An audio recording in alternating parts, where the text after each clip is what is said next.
성경 신명기 16장 9절에서 12절 말씀입니다. 신명기 16장 9절에서 12절을 우리 한 목소리로 함께 읽도록 합니다. 16장 9절에서 12절 말씀입니다. 함께 읽습니다.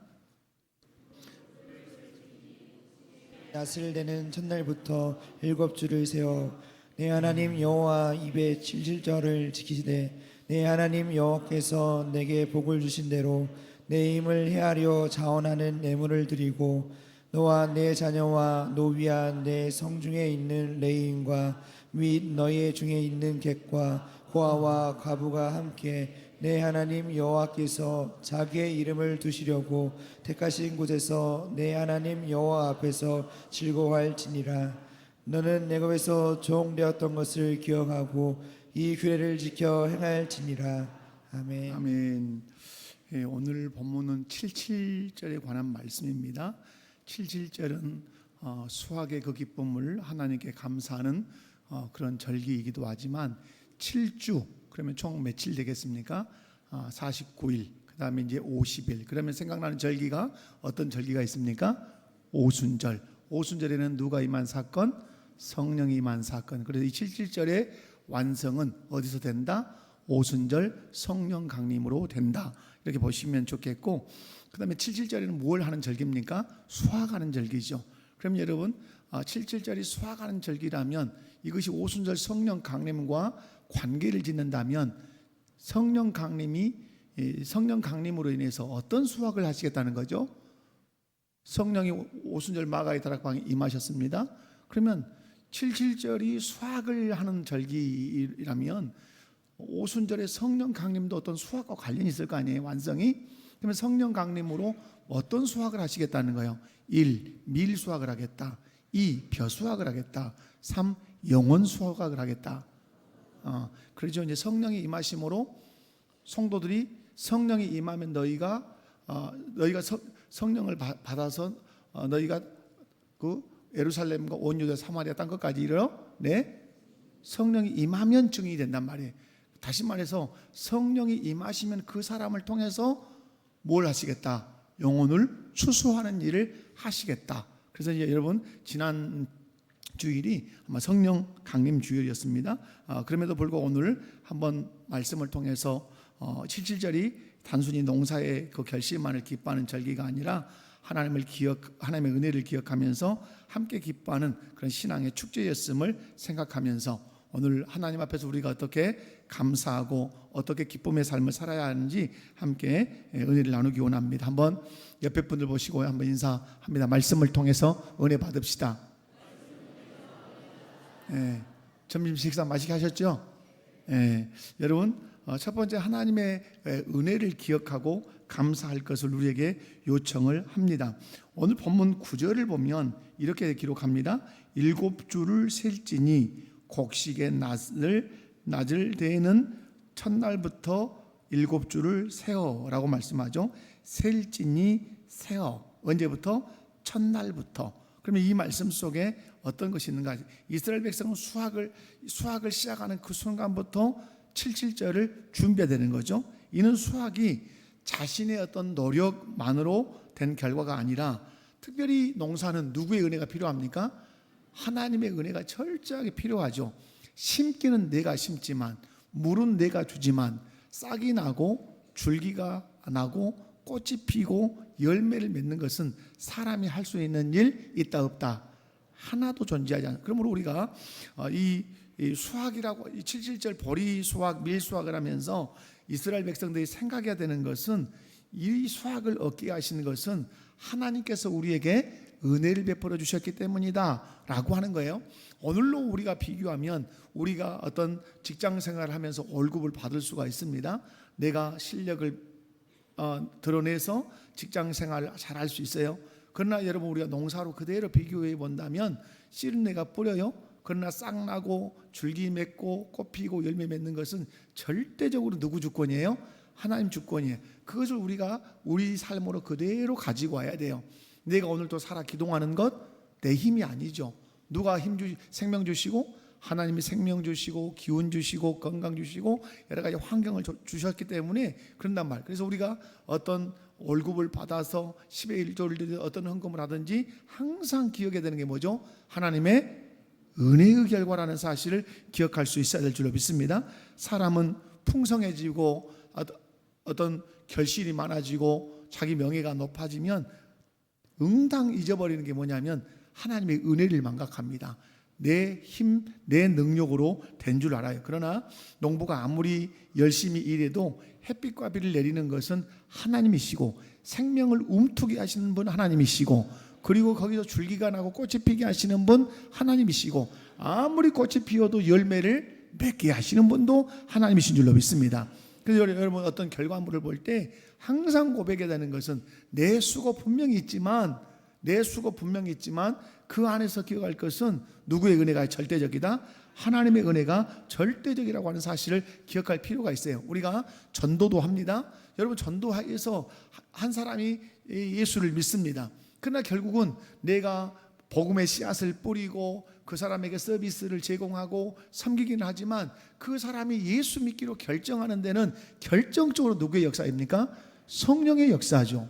성령이 믿음을 주지 않으면 믿을 수 있다 없다? 없습니다. 그러므로 여러분 전도를 하든 여러분이 일을 해서 어떤 결과물을 어떤 농사를 지어서 어떤 소득을 얻던 그 결과물을 볼 때 잊지 않아야 되는 것은 하나님의 은혜. 지금 내가 가지고 있는 건강, 내가 이루고 있는 가정, 직장, 물질, 이 신앙 모든 열매는 누구의 은혜라? 하나님의 은혜라. 그래서 오늘 10절 말씀을 보면 뭐라고 말씀하죠? 내 하나님 여호와 앞에 77절을 지키되 내 하나님 여호와께서 내게 뭘 주신 대로 복을 주신 대로 힘을 헤아려 자원하는 애물을 드리고. 그럼 여러분 애물을 결정하는 게 뭐죠? 힘이죠. 힘을 결정하는 게 뭐죠? 그 앞에 복을 주신 대로. 복을 주신 대로라는 말은 자기가 복을 내가 이만큼 받았다라고 느끼고 고백하는 대로 거기서 뭐가 나오죠? 힘이 나와요. 그 힘만큼 결정되는 게 뭐죠? 애물의 액수가 결정된다고 하는 사실이죠. 그래서 여러분 오늘 하나님께서 10절을 통해서 말씀합니다. 내게 복을 주신 대로 힘을 헤아려 자원하는 애물을 드려라. 이 말은 뭐냐면 복을 주신 대로라는 말은 하나님의 은혜를 네가 기억하고 그 은혜를 기억했다면 너는 감사하게 될 거다. 감사할 때 억지로 하는 것이 아니라 자원함과 기쁨으로 받은 은혜가 크다는 것을 알고 그렇게 즐거움으로 하나님께 드릴 거라는 말씀입니다. 그러므로 사랑하는 성도 여러분, 감사는 상황에서 나오는 것이 아니라 어디서 나오는 거다? 하나님의 은혜를 기억하는 데서 나오는 것이다. 아멘이십니까?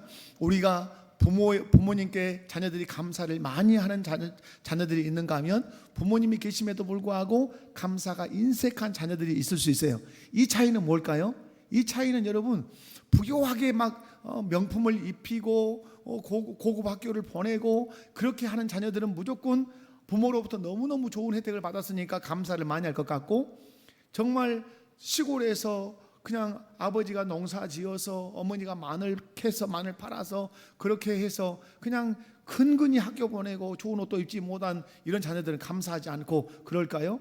그렇지 않아요. 그런 상황과 환경에서 감사는 결정되지 않는단 말이에요. 상황과 환경이 아닌 부모님의 무엇을 기억할 때, 은혜를 기억할 때 감사의 크기가 다른 것이에요.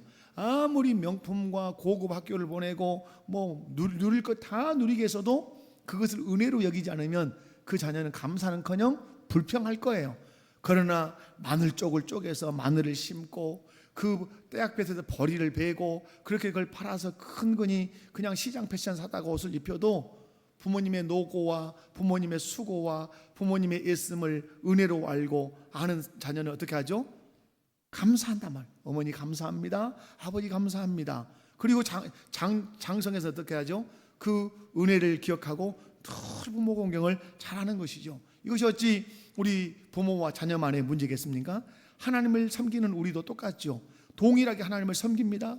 여러분 우리 모두 상황이 다르고 환경이 다르고 달라요. 그런데 어떤 사람은 부유하게 삶에도 불구하고 하나님께 감사하지 못해요. 그러나 어떤 사람은 가난한 것 같고 일용직에 남편이 다니고 그럼에도 불구하고 풍성하게 감사하고 하나님의 일에 헌신하는 사람이 있단 말이에요.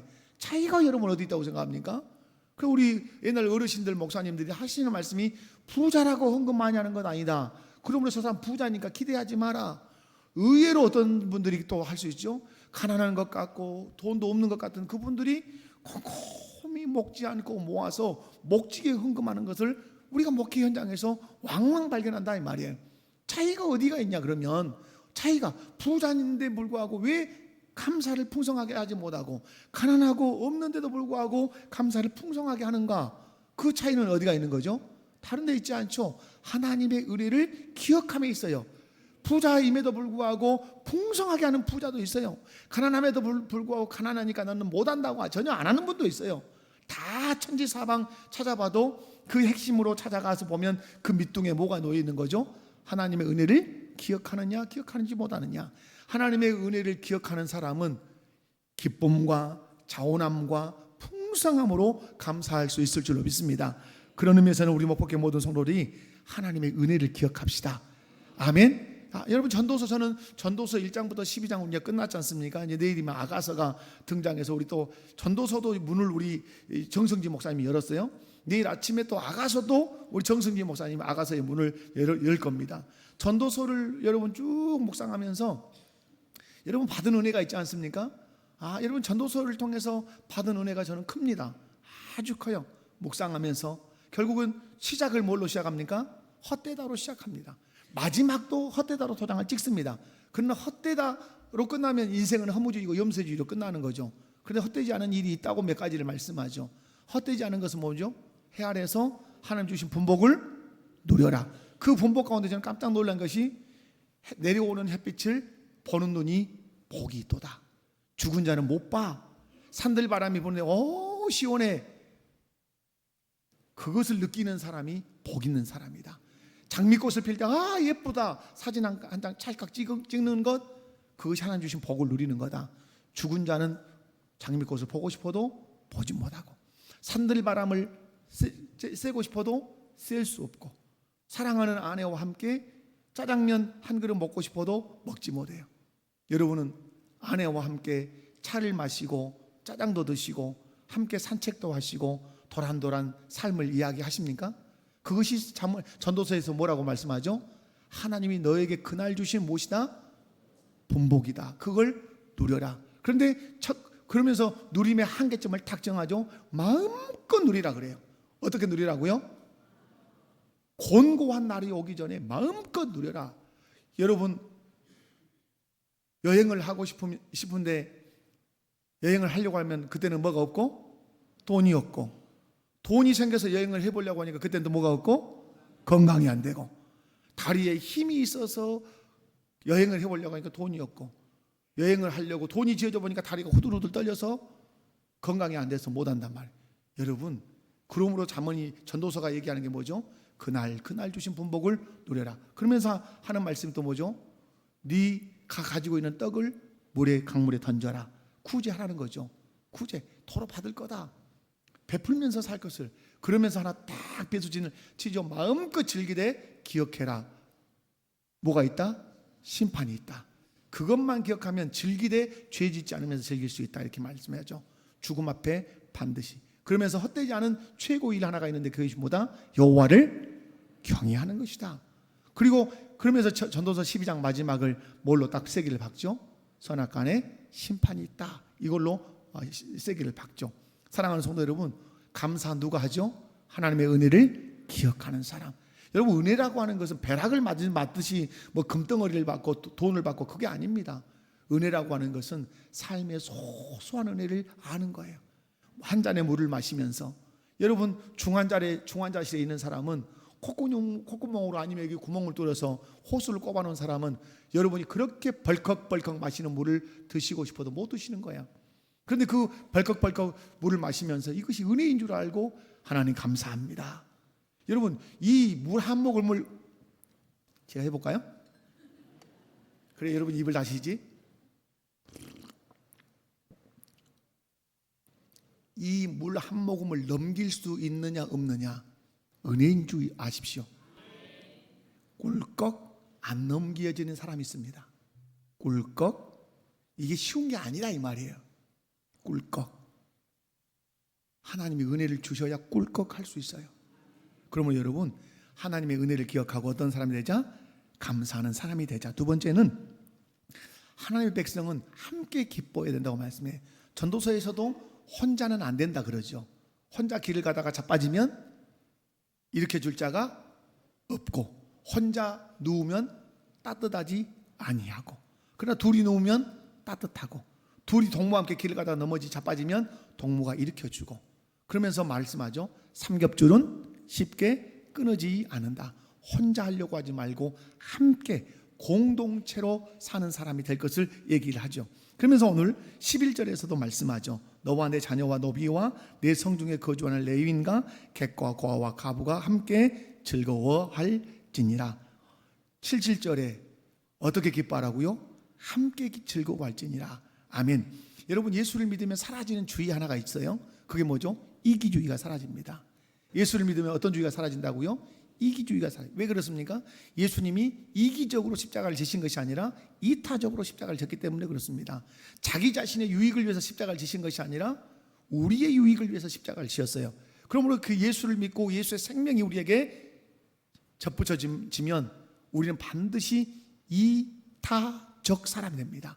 다른 사람을 생각하고 다른 사람을 배려하고 다른 사람을 섬기는 사람이 된다는 것이에요. 그래서 하나님께서 절기의 기쁨을 혼자 누리지 말라고 말씀합니다.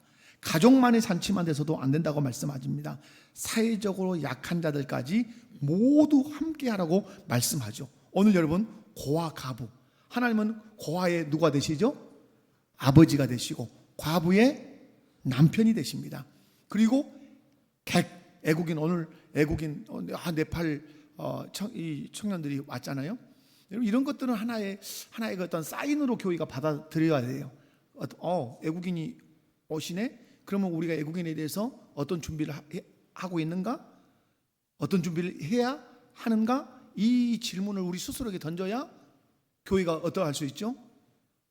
다문화 세대를 받을 수 있는 열이 돼요. 이런 분이 이제 이 네팔에 사는 분들이 이제 여기서 지금 살다가 아마 조선소 이렇게 이제 취업을 위해서 이제 오시는 것 같아요.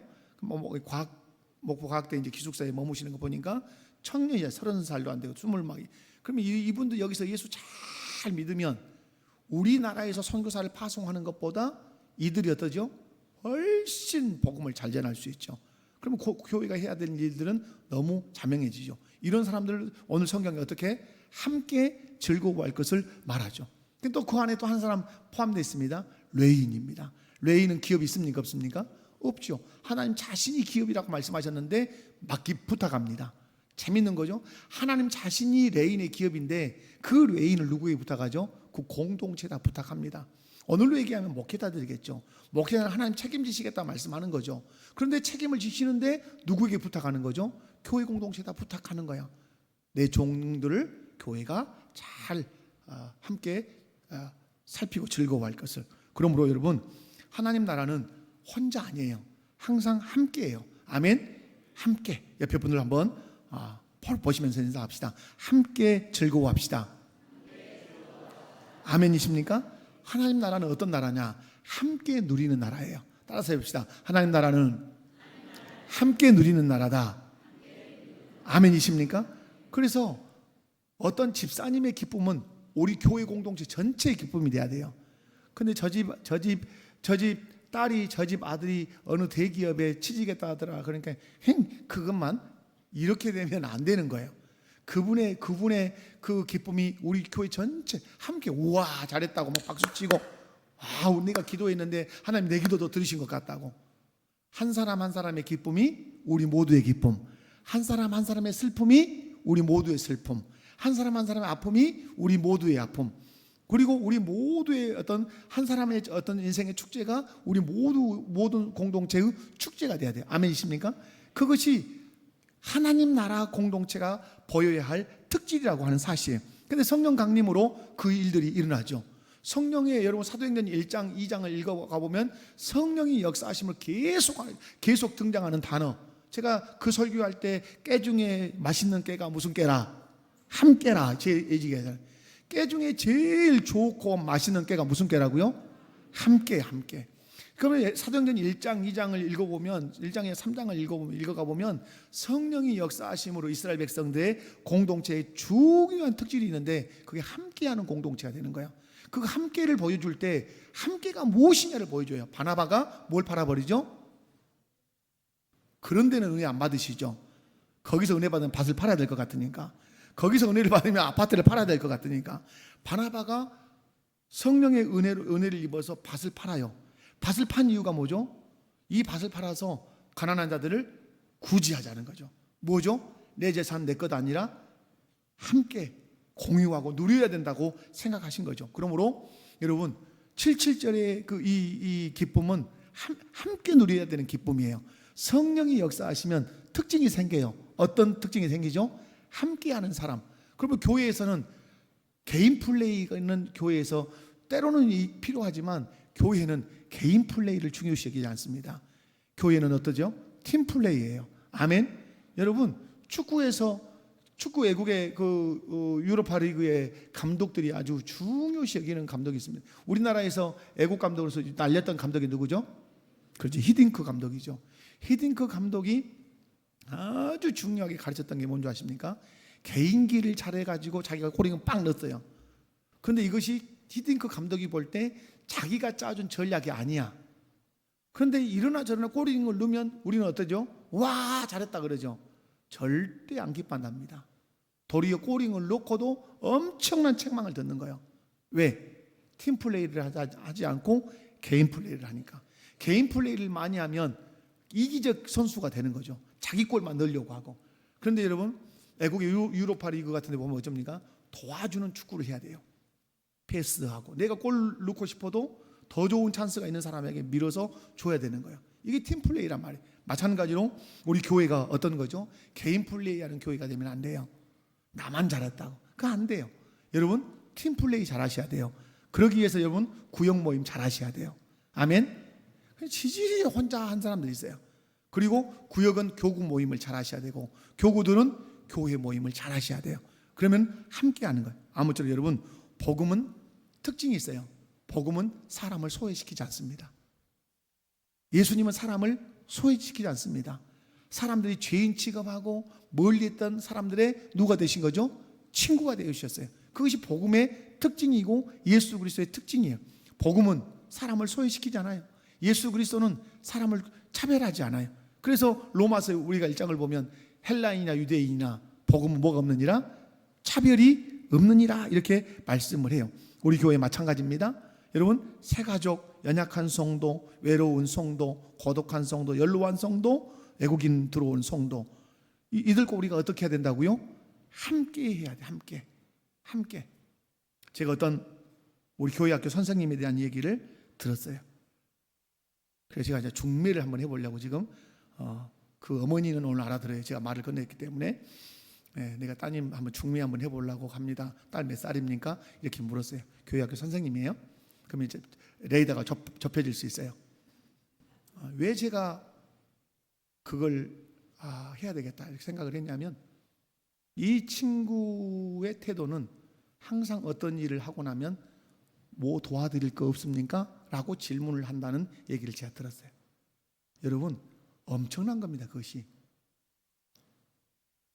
제가 얘기했죠. 5리를 가자 하면 몇 리 가야 돼요? 10리. 5리까지는 칭찬 못 들어요.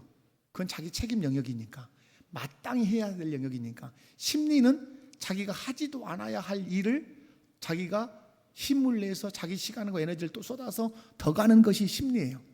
전도서에서 네가 떡을 물 위에다 던지라. 몇 개 던져라? 처음에 7개 던져라. 그 다음에 8개 던져라. 이렇게 7개는 안전수죠.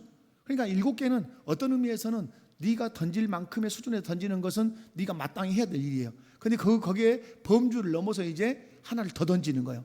그러면 이거죠 뭐죠? 책임, 자기의 손해를 감수하는 거죠. 자기 재산의 손실을 감수하고 8번째를 던지는 거예요.